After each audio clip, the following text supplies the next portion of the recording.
एकलव्य की गुरुभक्ति की कहानी।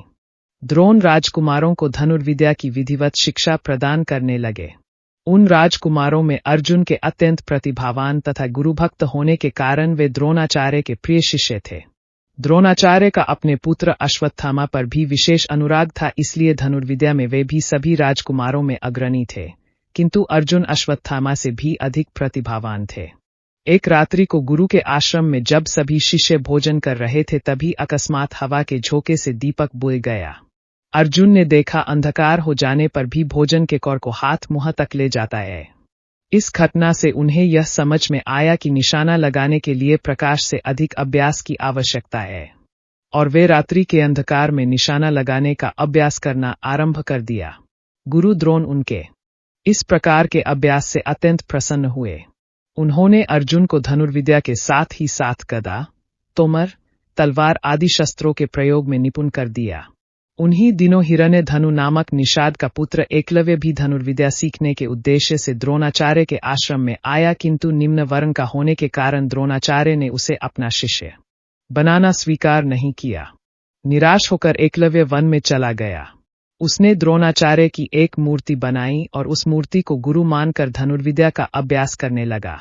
एकाग्रचित्त से साधना करते हुए अल्पकाल में ही वह धनुर्विद्या में अत्यंत निपुण हो गया।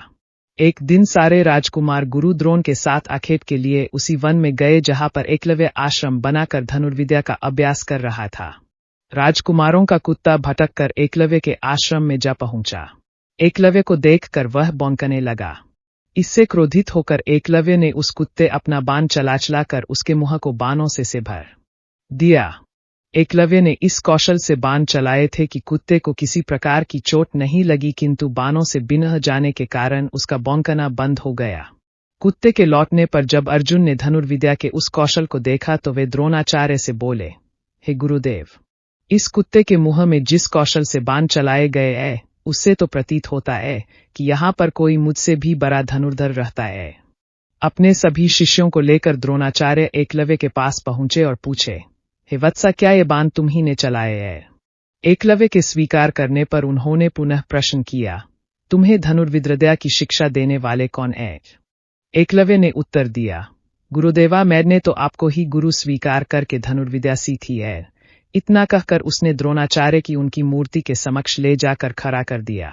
द्रोणाचार्य नहीं चाहते थे कि कोई अर्जुन से बड़ा धनुर्धारी बन पाए। वे एकलव्य से बोले, यदि मैं तुम्हारा गुरु हूं तो तुम्हें मुझको गुरुदक्षिणा देनी होगी।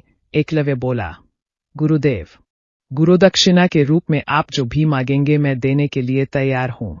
इस पर द्रोणाचार्य ने एकलव्य से गुरुदक्षिणा के रूप में उसके दाहिने हाथ के अंगूठे की मांग की। एकलव्य ने सहर्ष अपना अंगूठा दे दिया। इस प्रकार एकलव्य अपने हाथ से धनुष चलाने में असमर्थ हो गया तो अपने पैरों से धनुष चलाने का अभ्यास करना आरंभ कर दिया।